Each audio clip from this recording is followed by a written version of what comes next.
Honorable Speaker, it is through the spirit of ongoing engagements on critical matters that we shall be a nation at one.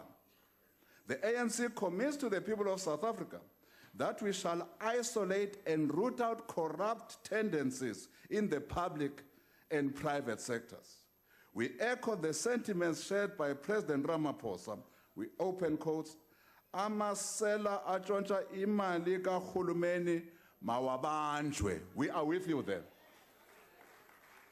Delegates to the 54th National Conference committed themselves to play a more proactive role in enhancing the values and integrity of the movement and society to act decisively where there are breaches. Point of order.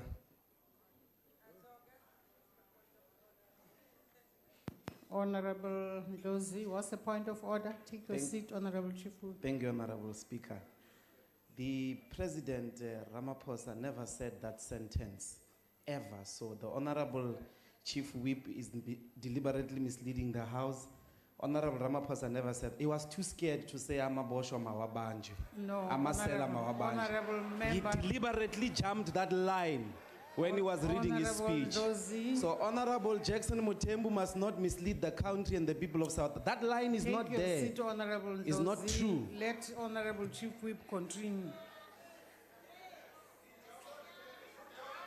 This year, as we celebrate the centenary of the birth of Utata Nelson Mandela, our icon, we shall intensify our efforts to realize his vision of a united South Africa in which all live in peace with equal rights and opportunities.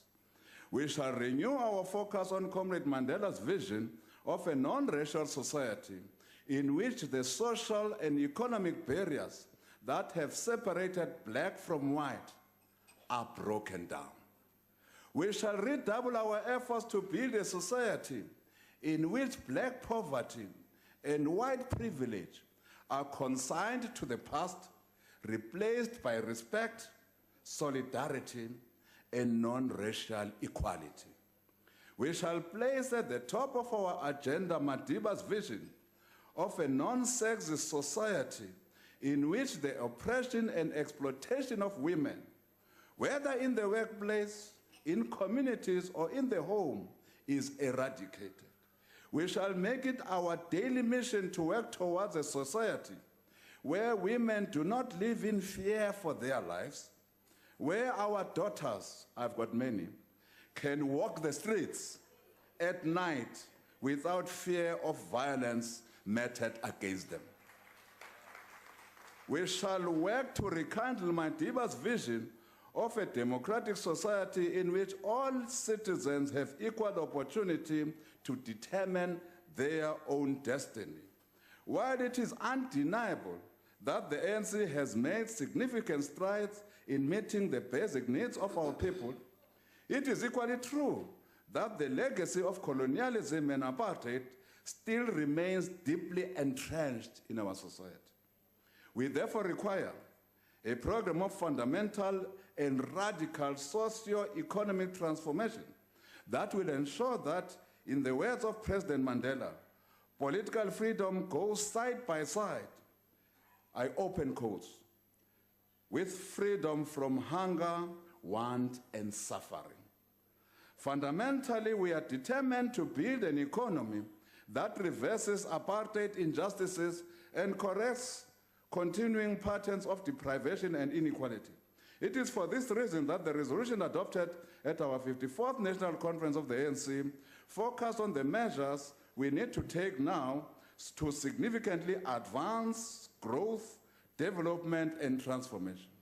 What does this then mean for our work here in Parliament?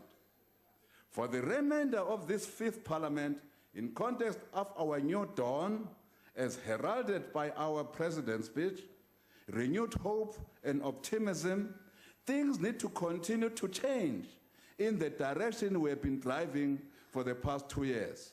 Kufanele zijike izinto ngempela.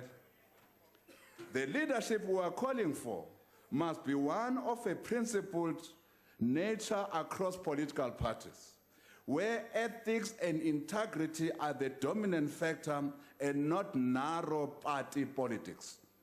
As Parliament, we must not and cannot ever be found on the side of having done wrongdoing under our watch. We as public representatives, we carry the hopes and aspirations of the people who elected us into office. We dare not fail them.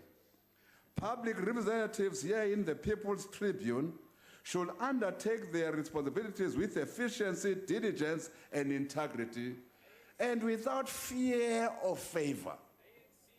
By example, we need to lead, instill a new discipline to do things correctly, to do them completely, and to do them timelessly, so that the activist parliament that the ANC speaks of achieves even greater outputs that have a qualitative and positive impact on the lives of our people.